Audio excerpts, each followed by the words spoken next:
Assalamualaikum warahmatullahi wabarakatuh. Perkenalkan, nama saya Yolanda Yowandepa dari Prodi Pendidikan Teknik Bangunan tahun angkatan 2021. Video kali ini akan membahas mengenai materi yang berdasarkan media pembelajaran yang cocok. Video ini juga merupakan salah satu pemenuh tugas mata kuliah strategi dan media pembelajaran yang diampu oleh Pak Rian Arthur selaku dosen pengampu. Assalamualaikum warahmatullahi wabarakatuh. Selamat pagi, salam sejahtera untuk kita semua. Pada mata pelajaran konstruksi bangunan kali ini kita akan membahas mengenai jenis dan fungsi struktur bangunan berdasarkan karakteristiknya. Pada umumnya, pengertian dari konstruksi bangunan itu sendiri adalah suatu rangkaian struktur bangunan atau elemen bangunan yang dibangun sehingga membentuk suatu bangunan yang dimana bangunan tersebut akan berfungsi atau bermanfaat bagi kehidupan manusia. Nah, maka dari itu karena konstruksi bangunan itu sangat penting, maka dalam perancangan pembangunannya, perhitungannya itu harus tepat dan bahan-bahan yang digunakan itu harus baik kualitasnya. Nah, contoh konstruksi bangunan itu yaitu ada sekolah, mall, gedung perkantoran, rumah bertingkat atau ruko, restoran, dan lain sebagainya. Nah, namun pada video kali ini kita akan membahas bagian dari konstruksi bangunan rumah sederhana.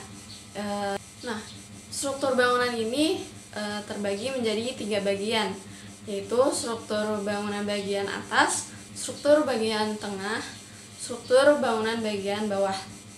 Nah, kita langsung mulai saja bahas yang pertama itu kita mulai dari struktur bangunan bagian bawah. Struktur bangunan bagian bawah itu terdapat ada 2, yaitu pondasi dan slope.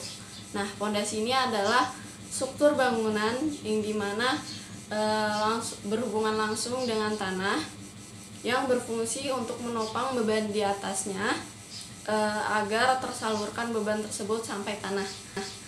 Nah, pondasi ini terbagi menjadi beberapa jenis, yaitu ada pondasi dangkal dan pondasi dalam.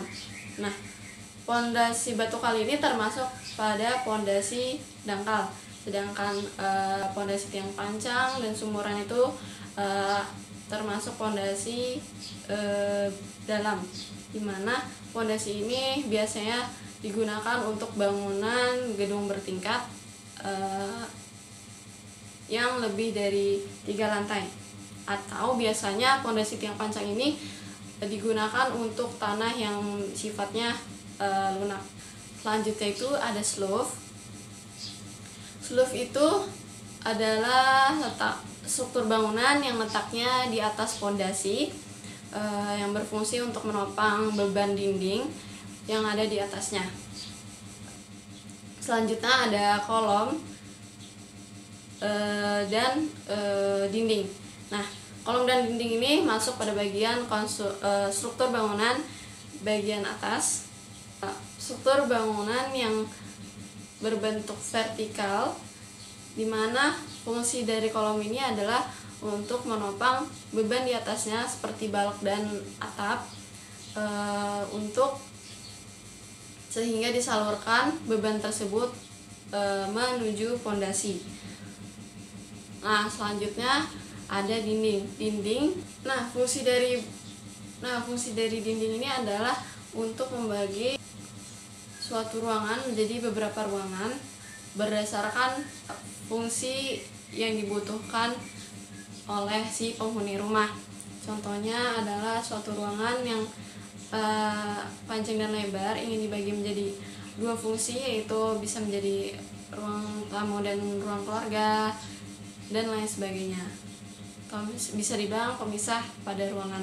Selanjutnya yang terakhir itu adalah struktur bangunan bagian atas, yaitu ada balok atau ring balk dan rangka atap